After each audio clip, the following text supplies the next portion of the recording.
¿Qué es prevención? Prevención viene del latín, preventius, perdón la pronunciación del latín, es antes, y eventius es evento, es decir, antes del evento.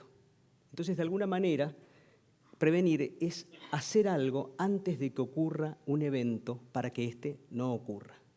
De alguna manera, prevenir es cambiar la historia. Entonces, la pregunta que ustedes tienen que hacerse hoy es si la prevención puede cambiar su propia historia. Y yo les quiero comentar una historia de un paciente, ¿sí? Muchos lo conocen.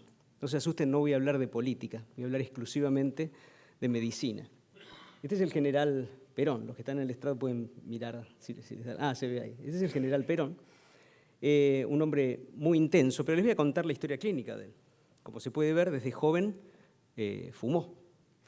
Y además tenía el colesterol alto, 260 en su último análisis. Es alto, ¿sí? Y además tenía el ácido úrico alto. Y además tenía el azúcar en sangre alta, tenía una prediabetes. Y además tenía un poco de insuficiencia renal. Todos esos son factores que van, ya lo sabemos y lo van a aprender hoy, ensuciando poco a poco las arterias. Y ya estaban sucias sus arterias. Fíjense que en una radiografía, en esa época no había ecografía, en una radiografía que le hacen para ver la próstata, ya se ven las arterias que van a las piernas calcificadas. Y eso significa que se han ido obstruyendo. Y cuando caminaba le dolía una pierna y tenía que parar. Y eso se llama claudicación. Y es porque las arterias de las piernas están tan enfermas que se han obstruido y cuando intenta caminar y la pierna pide más oxígeno, la sangre no le llega adecuadamente. Y yo les decía también que era un paciente de emociones muy intensas y con sus 78 años decide volver después de 17 años al país. Y en el avión de regreso tuvo dolor en el pecho, angina, y no se lo dijo a nadie. Ese fue el primer regreso, ¿sí? Cuando vuelve a España le hacen un electro y ven que había tenido un infarto de la cara inferior del corazón. Ese fue su primer infarto. Y después decide volver, otra emoción fuerte más. Vuelve al país, se postula para ser presidente, y este es el año 73 ya. Y a poco tiempo de volver al país, no solamente tiene dolor en el pecho, sino falta de aire muy intensa.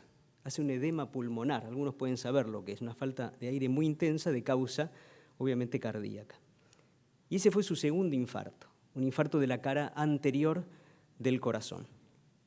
Emociones muy fuertes. Después viene el verano y a partir de mayo del 74 empieza ya a tener dolores de pecho, falta de aire, dolor de pecho.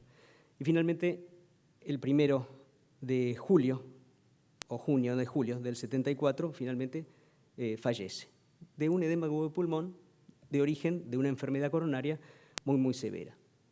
Entonces, la pregunta, a mí me gusta pensar, cuando yo leí todo esto, era, qué bárbaro, ¿no? ¿Qué hubiésemos hecho hoy día con este personaje?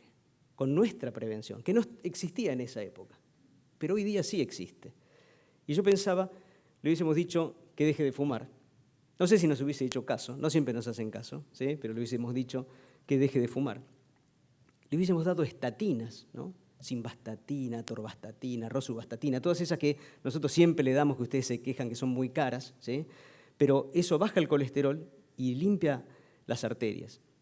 Le hubiésemos dicho que haga una buena dieta para bajar el azúcar y quizá le hubiésemos dado metformina, alguna medicación para la diabetes que ustedes algunos también toman, y le hubiésemos dicho que haga dieta sin carne para bajar el ácido úrico, que también ensucia las arterias, y le hubiésemos dado otra medicación, el alopurinol. Y obviamente lo hubiésemos tratado con cosas que en esa época no existían y que nosotros tenemos la suerte de que hoy existen. Le hubiésemos hecho quizá alguna angioplastía, no existía la angioplastía en esa época, pero si hubiese estado hoy se lo hubiésemos hecho. O quizá una cirugía cardíaca, una cirugía de revascularización miocárdica, que en esa época sí existía, Favaloro ya estaba en la Argentina, pero era una cirugía tan moderna y tan importante que no se la hacían a nadie que tenga más de 60 años. Nadie más de 60 años. El concepto de ancianidad no es el mismo que tenemos hoy.